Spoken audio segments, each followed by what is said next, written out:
Hi guys, আসসালামু আলাইকুম। কেমন আছো সবাই? আশা করি সবাই অনেক অনেক ভালো আছো। তোমাদের দোয়া আল্লাহর অশেষ রহমতে আমরা অনেক ভালো আছি। তো ব্লগটা শুরু করলাম সকাল 9টা থেকে। তো আজকে আমার শ্বশুর শাশুড়ি আসবে, তো তাদের জন্য একটু রান্না বান্না করবো আর কি। তো কী রান্না বান্না করবো, কী করবো না করবো সারাদিন সব কিছু শেয়ার করবো। তো অবশ্যই তোমরা আমার সাথে থাকবে, পুরো ভিডিওটা দেখবে। আশা করি তোমাদের ভালো লাগবে।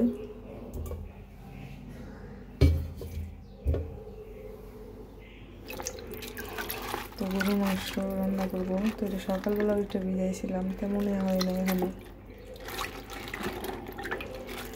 এটা ভিজতে ভিজতে এমন কাটাকুটি বলে সেরে নেবো, পেঁয়াজ কাটবো, তার অনেক কিছু করতে হবে, মাছ ভিজাতে হবে।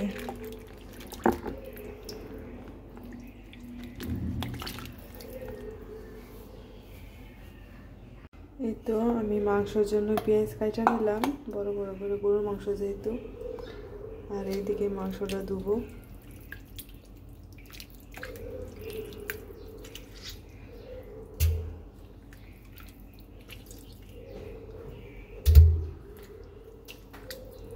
মাংসটা ধুবো।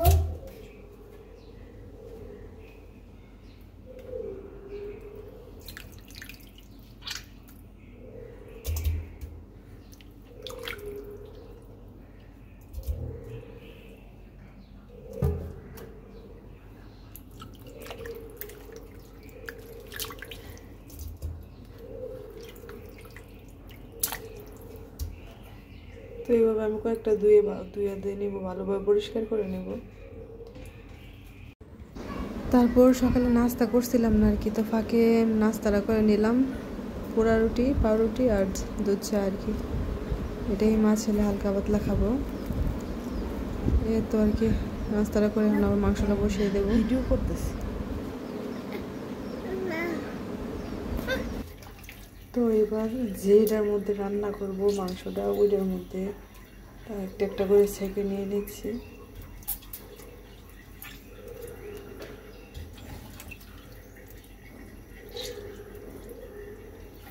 ভালোভাবে আমি পরিষ্কার করে নিয়েছি কয়েকবার দিয়ে।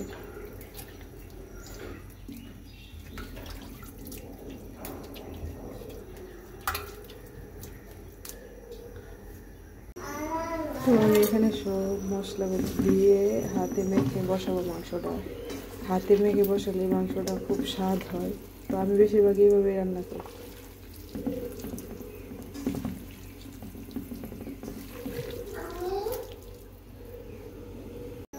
এই তো বসিয়ে দিলাম রান্না।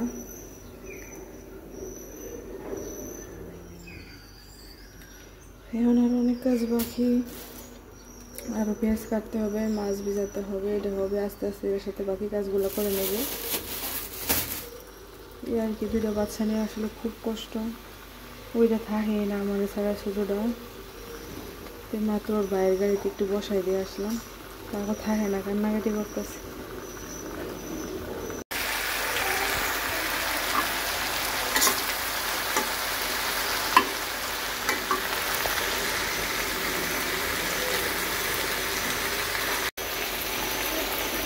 এদিকে রান্না হচ্ছে,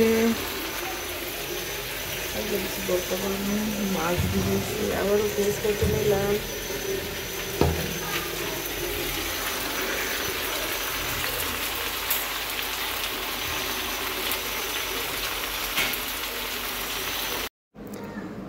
এই তো এদিকে মাংসটা হচ্ছে আস্তে আস্তে, আর এদিকে কাঁঠালের বিচি সিদ্ধ দেওয়া হয়েছে, ভর্তা করবো।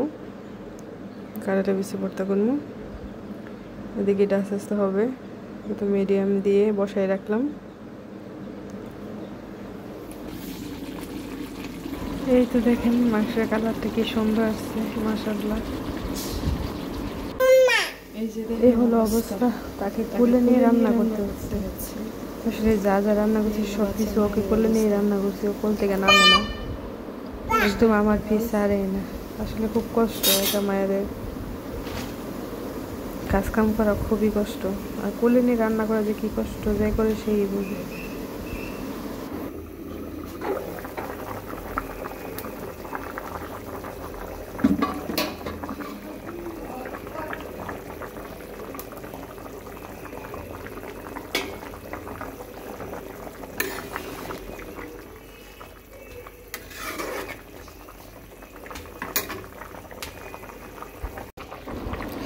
এই তো আমার তরকারিতে আমি পরিমাণ মতো ঝোল দিয়ে দিলাম। অবশ্যই পানিটা আমি গরম করে নিয়েছি, যেহেতু এটা গরুর মাংস। গরম না করলে কাঁচা পানি সিদ্ধ হয় না, তাই আমি সবসময় গরুর মাংস রান্না করলে পানিটা গরম করে দিই।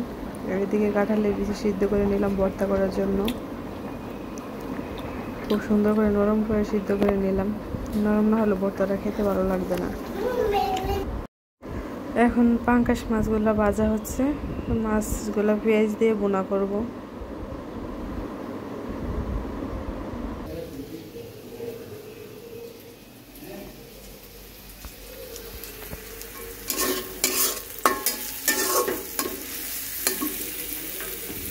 এই তো আগে আমার আব্বু আসছে, আব্বু অনেক কিছু নিয়ে আসছে, দিয়ে দিচ্ছে অনেক কিছু, গাছের পেয়ারা, গাছের কলা, শুটকি ভর্তা বানিয়ে দিচ্ছে, চকলেট দিচ্ছে, কাঁঠাল দিচ্ছে, আর অনেক কিছু দিয়ে দিচ্ছে, ব্যাগ ভর্তি মায়ের ভালোবাসা।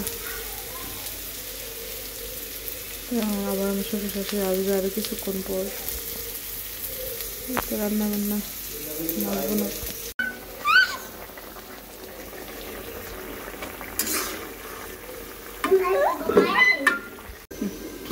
এদিকে পটল ভাজা হচ্ছে। আবার সব কিছু দেখাতে পারি না, যেহেতু দেখছি তো বাবু নিয়ে কাজ করতেছি। পটল ভাজি,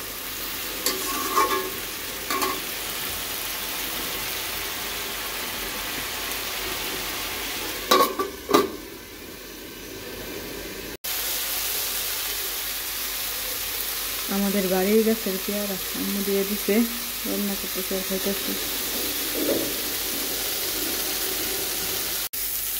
এখন এদিকে কাঁঠালের বিচি ভর্তা করার জন্য পেঁয়াজ, রসুন, সরষা তেল দিয়ে হালকা ভেজে নেব। সিদ্ধ করে রাখছি আগে।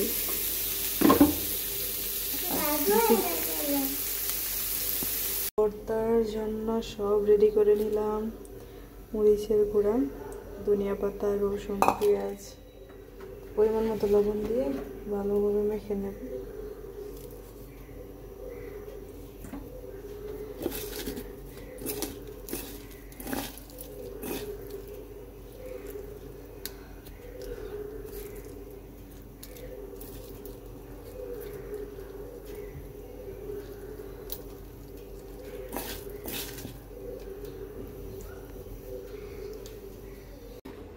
তো ফাইনালি ভাত বসাই দিলাম, আর শ্বশুর শাশুড়ি এসে পড়ছে, তাদেরকে হালকা পাতলা কিছু দিলাম। এদিকে ভাত হচ্ছে। এই হলো আমার রান্না বান্না শেষ।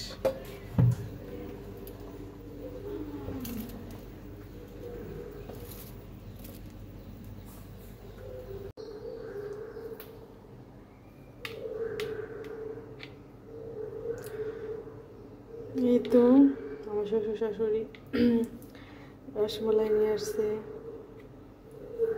তারপর আরো অনেক কিছু নিয়ে আসছে, বাড়ি তরকারি এটা সেটা। আর আব্বু তো অনেক কিছু নিয়ে আসছে, কলা, কাঁঠাল আম, তারপরে চকলেট, আর কি কি যে আম্মু দিয়ে দিল, এখনো ভালো করে দেখি নাই, খুলি নাই কাগজ।